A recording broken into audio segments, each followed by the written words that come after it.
Okay, update to where we are in the workshop. Since the last time I saw you, been really busy.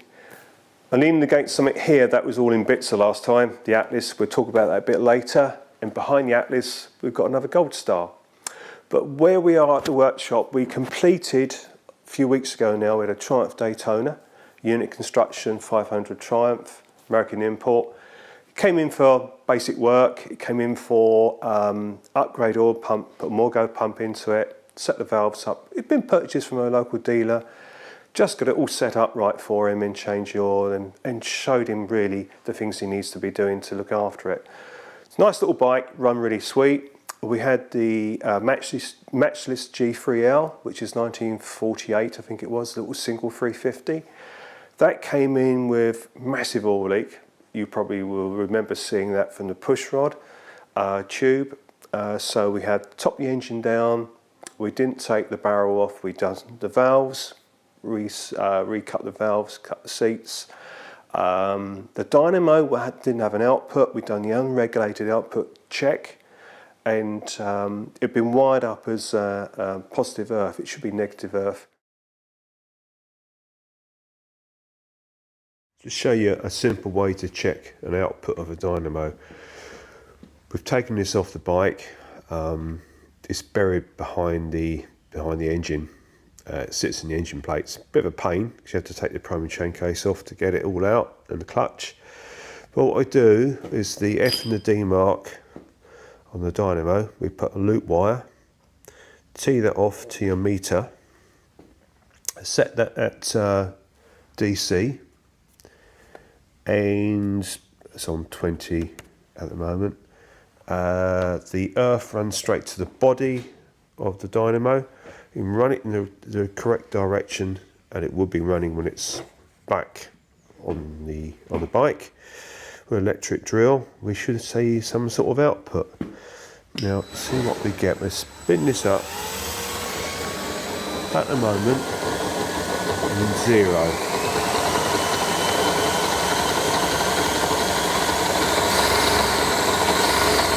One bolt. So I should see at least 12 coming up there. So obviously got a problem with the armature.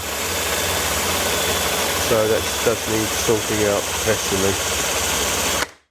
So we got the dynamo sorted out by Roger. Chap I mentioned before, he's in his 80s, I won't give his full name. He helps me out with bits and pieces like regulators and dynamos.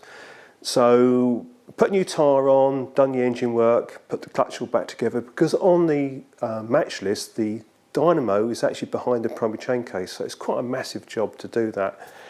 Nice little bike, and customers really happy, and there's a little bit of footage.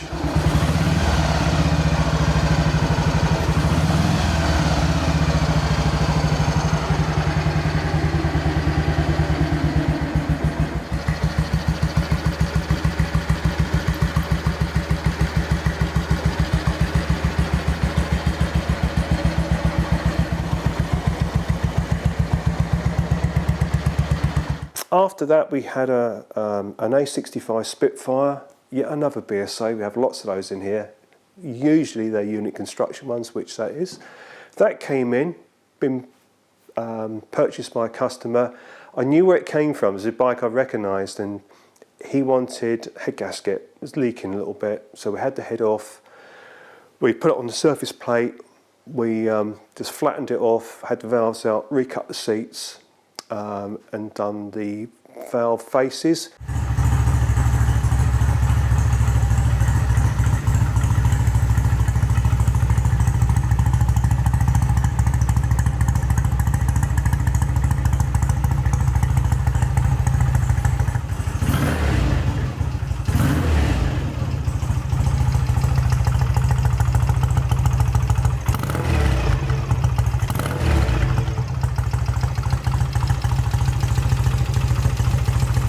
Okay, we're going to show you on this valve. Now this is out the Atlas, or these cheap valves.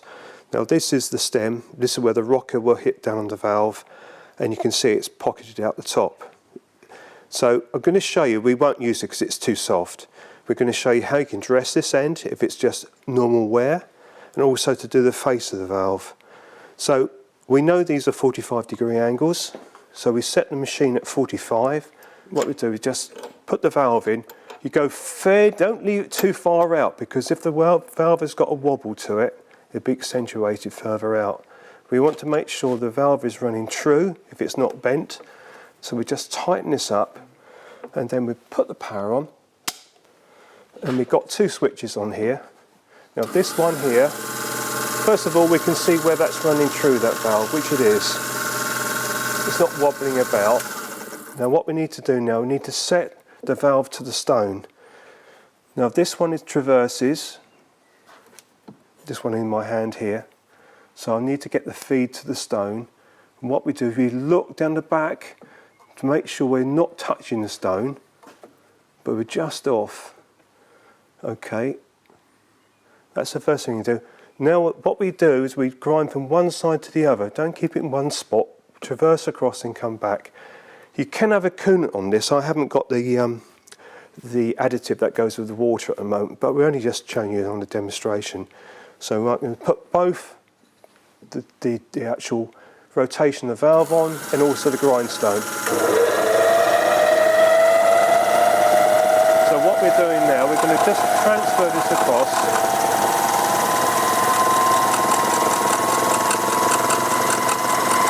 We'll put a bit more pressure on. So I'm winding this anti-clockwise. We go back across.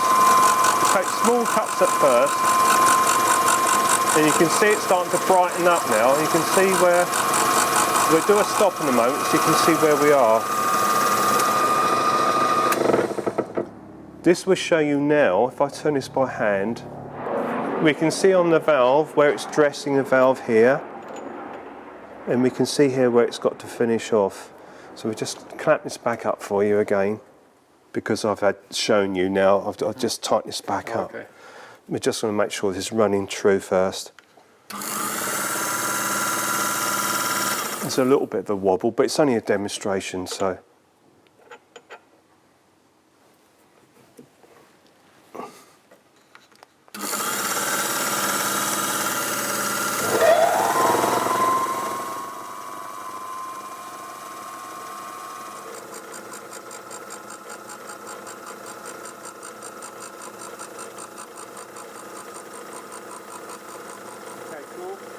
Okay, so I'm going to show you how we face this off now. If that obviously passes its serviceable wear. So what we do is you put this through here. And again, try and keep it fairly close to the work. Make sure it's...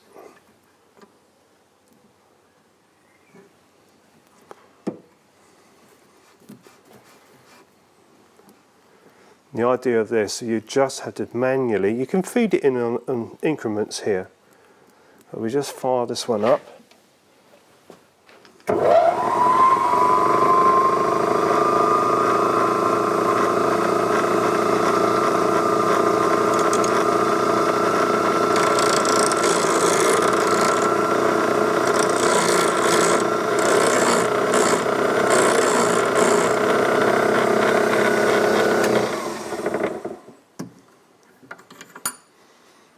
Now you can see what we've done now.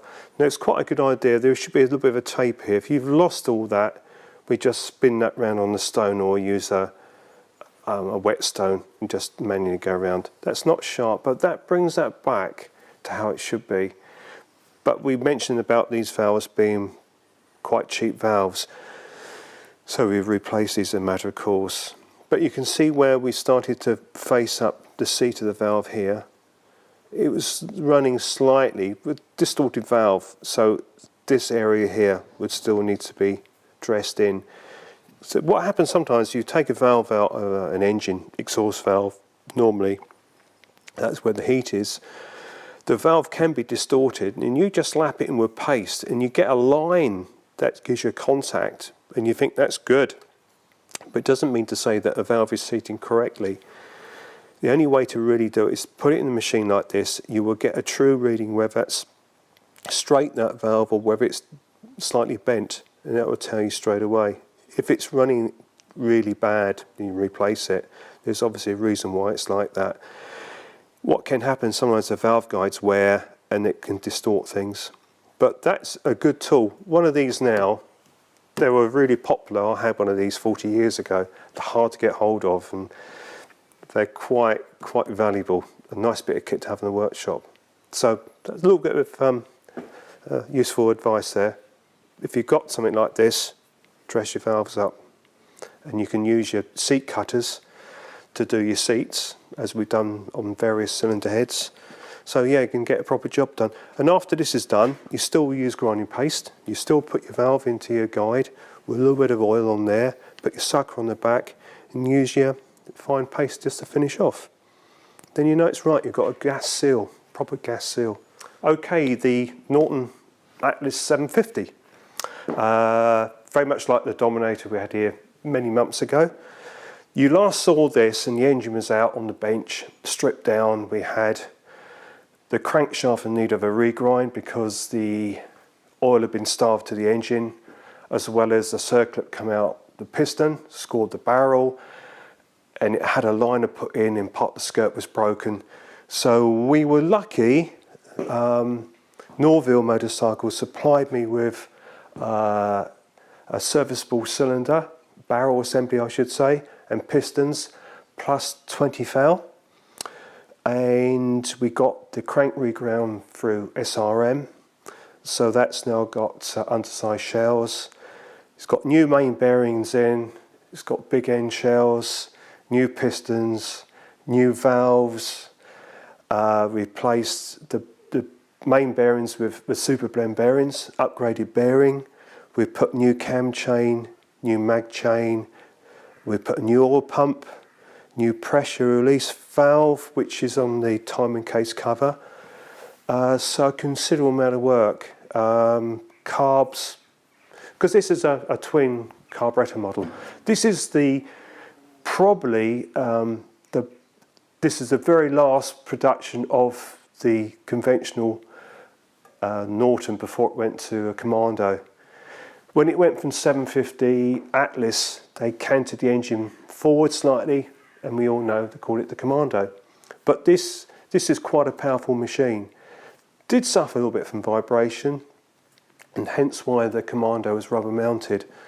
But a nice bike. Not easy to work on because the engine and the gearbox, in theory, they do say you can get the head off. It is difficult. You have to unbolt everything and tip it to one side. I tend to undo the engine plates, front and back, and I lift the whole lump out in one go. I'd rather put the head on the barrel, on the bench, in the engine stand, rather than trying to do it back in the frame.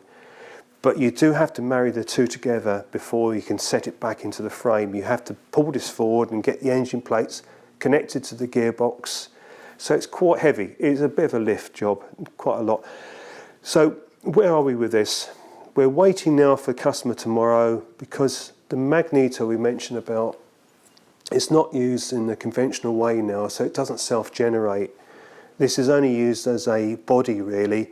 It has a 4-spark ignition system built into this now, which works off 12 volts. So where the points will be, I mentioned before, we have this has got to be sorted out.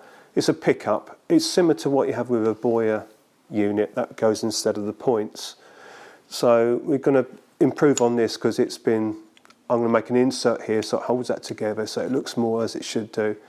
I've got to set the timing. That's a little bit more difficult because you haven't got points now, and if it had been set up with points, you could do the timing with points, then take the assembly out and put this in.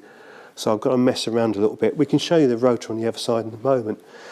So it doesn't have any leads from the magneto. They're dummy. We'll put the pickups back on the fore and rear of the HT leads, but they won't be connected to this anymore. These leads go straight to a coil assembly. You've got a coil pack up here, underneath here. It's a dual coil for left and right hand side. So there's a pair of leads. I'll just show you very quickly. So what we do is we still put these leads so it looks like it's still working conventionally. anyone that's put a 4-spark system into their bikes, you still really need to keep the spring and the carbon pickup in here, because the way the mag works, the armature, you want a bit of resistance for the advance and retard to work. This is a manual one, and if I'm honest with you, it makes it work properly because it's got a bit of resistance. So we're going to put those back in there, and they just literally tuck away out the side, and it just looks like this is still working in a conventional way. The other thing we've done on here, we fitted a filter spin-off cartridge. He wanted it done. I always say to people, yeah, it's a good idea, change your oil more regularly, you don't have to worry. So what we have, we've got this ball valve here. I've showed you this non-return valve. I haven't put it back in. There is no spring in there, and there is no ball either. So it's full flow. It just has the mesh up in here, which is all built into this, the strainer and the pickup for the pipe, but it hasn't got that ball valve in there. So we have a feed straight to the oil pump, which is on this side, and on the back union there's a pipe here that disappears. Instead of coming straight up to here and doing the return feed into the tank, then supplying, on this case the return's done and it supplies a rocker on a separate pipe. But instead of the return going straight into the tank, it goes up the back of the frame, and I don't know if you can see, but underneath here you can see a cartridge filter. Okay, at the back of the filter there's 2 unions. There's an in union, there's an out. So the return from the crankcase goes into the inside of the filter assembly, and the outside goes straight up to the oil tank. So it filters on the return. No filter will work on the feed to the engine, it always works on the return. So the idea now is that you have a filter which is on the feed side. There's a mesh up inside here on the end of this union. So we filter the oil before it actually goes into the line. It's only a gauze filter. So it passes through the engine, and we spoke about the scavenger in the bottom of an engine. Well, this one has a filter, and in the pictures you'll see there's a mesh filter that was clogged up. So you have a filter in the bottom of the engine, but now on the return side we've got a cartridge. So it's well filtered, the oil. As I say, we have a new pump and we have a new pressure release valve. And I can show you the side of the cover. So this is a pressure release valve. The main flow of oil comes through the end of the crank. We have an oil way here. And also this is a union that picks up here, that goes to the rocker feed. But it's important to make sure that valve is correct. That's a new one. We showed that original one with a load of spacers in it, been played around with, which is not a good idea. Always a good idea to change your crankshaft seal, make sure that is a good fit on the end of the crankshaft, because you don't want to lose any oil flow or pressure there. And also to make sure that the pump is good. This is a new pump, but also the sealing grommet that goes on the end of the oil pump, because it has to be a good fit here. If it isn't a good fit, you lose the oil feed and lose the pressure. So it's been a lot of work with this one. We've given the bike a good clean, and like I say, hopefully once we put oil into it and we've given a very good purge, make sure we've got a good oil circulation before we start it, and we get it timed up properly, it should be up and running. And we'll take some shots of it running, but you would have to run it in because it's been rebored and the crank's been ground, and yeah, but it was quite a mess. But I've shown you before, with this old stuff, although it's old, you can reclaim it, you can get it back. You know, a lot of modern stuff, it's only got one use, and once it's worn out, there aren't the margins and tolerances to do a lot to it sometimes. But this older stuff is quite good, and if you can pick up the parts, it's usually quite salvageable. So that's that one, that's where we are with that one.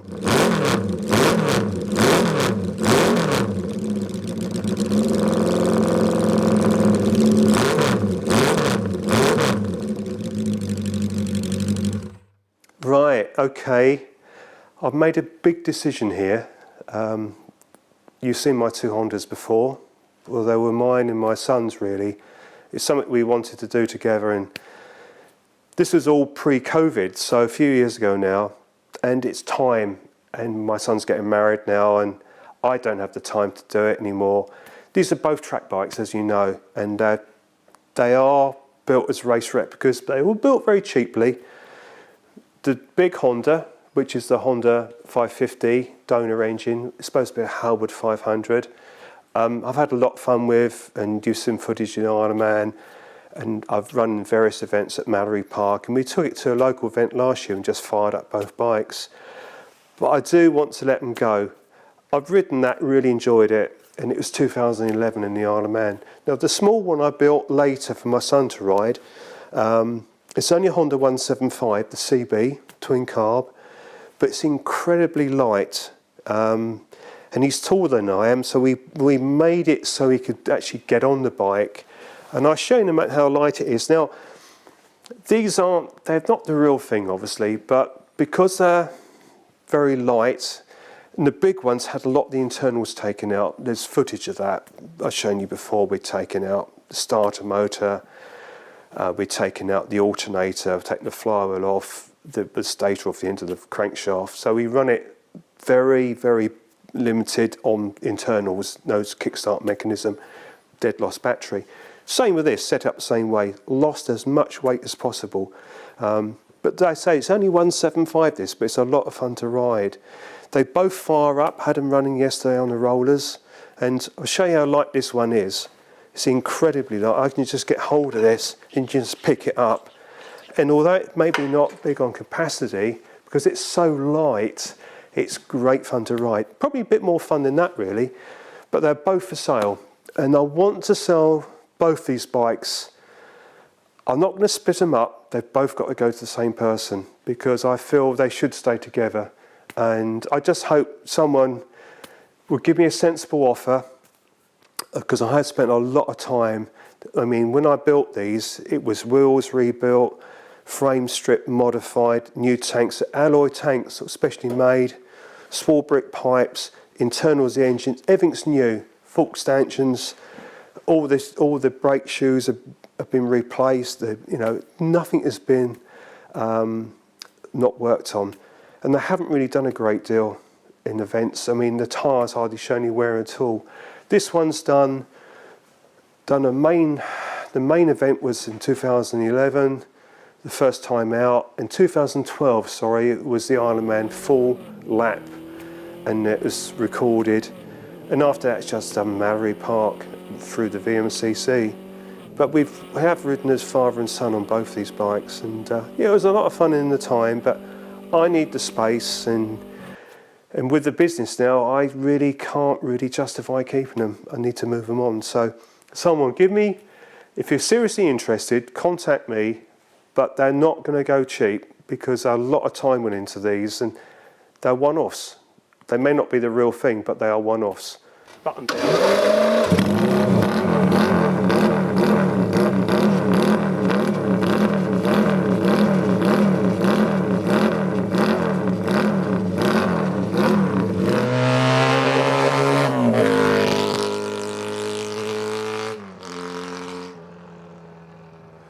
Right, I'm going to show you, can't show you a great deal today, but originally, when I had the everyday bike and was working on putting the A65 Thunderbolt back together, well, this is it in bits again. The reason being, I've mentioned before in the video, it really wanted a rebore, and these engines, they do suffer the conrod stretching. We showed that in the previous video. We've got some conrods coming, they're coming from Thunder rods, and they should have been here, but there's been a bit of a mix up, but they will be here shortly. So we put new rods in, new main bearing on this side, because the other side here is a bush, which is standard. And the crank journals are standard, so there's no wear in it, but there's chances to see inside the crankcase of an A65. As you can see, it's quite a good idea. It's similar to the Triumph. We have here the shape of a gearbox, which it is. So the gearbox cassette goes straight into the back of the box casing here. And you can put that in as a cassette straight in. Well, I'm going to take a lot more pictures as I build this up, because there's a lot of people who said to me, we didn't see you build up the bottom end, but I will show you. I will do this one.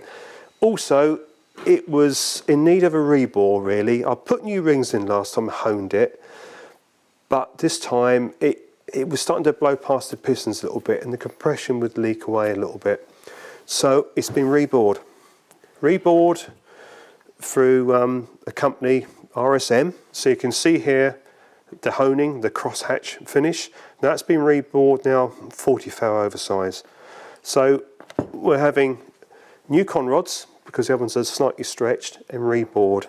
These are the pistons, good quality, really good quality.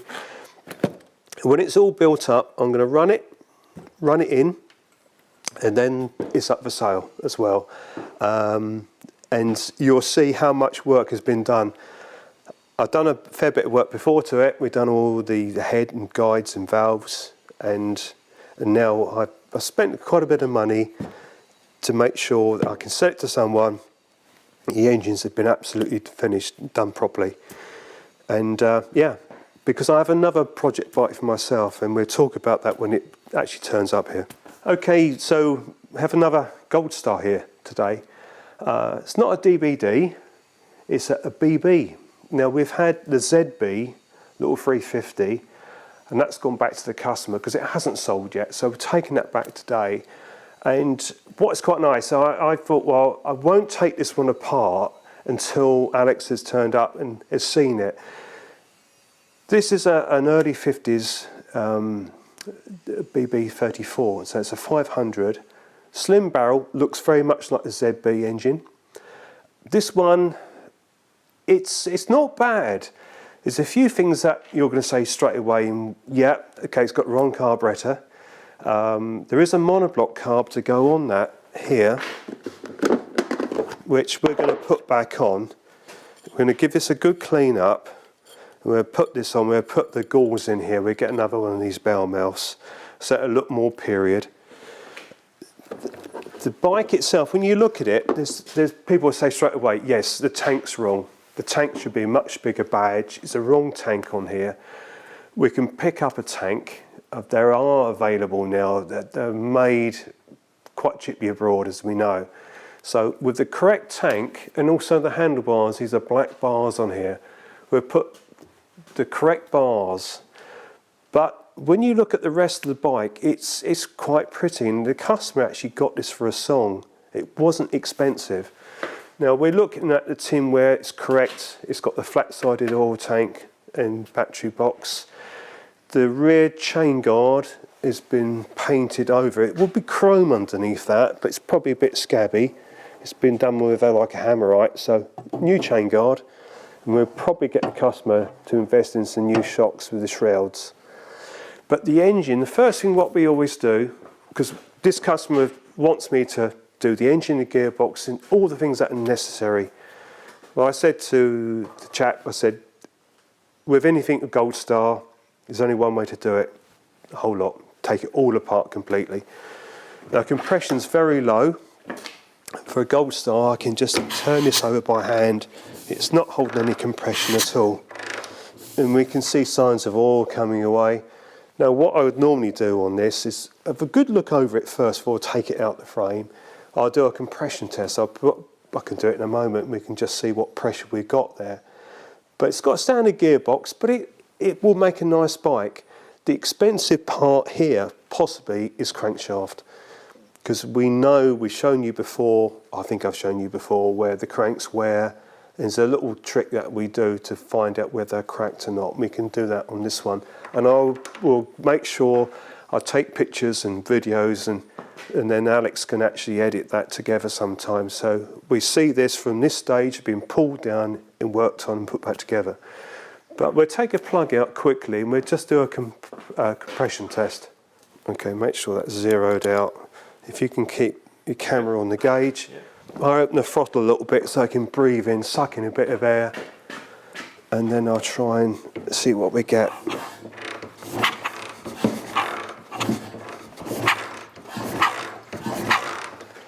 What are you up to? 4. Probably not reading it right. You're up to 40. Yeah. Yeah, 40. It's not a lot. Go again. Just give us one more. 50 psi. You're up to 50 psi. So exactly what you predicted. Yeah. If you do it by hand, it's yeah. It could be that it's got a tight. The way it's blown back through the carb, it could be a tight inlet valve, possibly. But those are the sort of things we do. We have a visual check on things. Another thing to do is to see what oil's in the oil tank, see whether the level's up high or whether it's decanted down into the crankcase. Have a quick peer in there. Have a look with a torch. And it has dropped a little bit. So what's that tell you? Well, if it's been standing, like all these old engines, it will go past the pump gears. And so what we normally do, bottom of the engine here, there is a drain plug. And if you look over here, someone's put an Allen screw type one in. You drain off the excess oil. You can see it's dripping at the moment. But he said about the head gasket leaking. Well, the whole thing's got to come apart anyway. So it's engine gearbox. The clutch in here, it tells me it's got the original BSA 6-spring clutch. So we'll modify it, we'll put a Triumph clutch in here because everyone knows the Triumph clutch, the 4-spring clutch is far better than the BSA 6-spring clutch. It doesn't drag, pull the clutch and it works. So yeah, I think it'll make a nice bike. It's a nice sort of style of bike really, and with the right tank, I think it'll look pretty. The tank, the shroud's done. I'll change the rear shocks to shrouded type ones, and that chain guard and a good tidy up, and I think he's got a nice little bike really. And I think for what he's paid for it and what it's going to cost to sort out, I think it's still a reasonable bike. So that's what's new in the workshop. And yeah, a little bit of a reference. The Scott will be soon finished. We did have an issue with the engine and that had to go off to Scotland, and it has been sorted, and so we can now attach the sidecar to it and we can finish it. So that'll be back in here. We've got to make some space for it because that takes up the extra room with the sidecar. So another one that we can probably tick off, and yeah, that's what we're up to at the moment in the workshop. So thanks for watching, and if you're interested in those Hondas, don't forget to give me a call.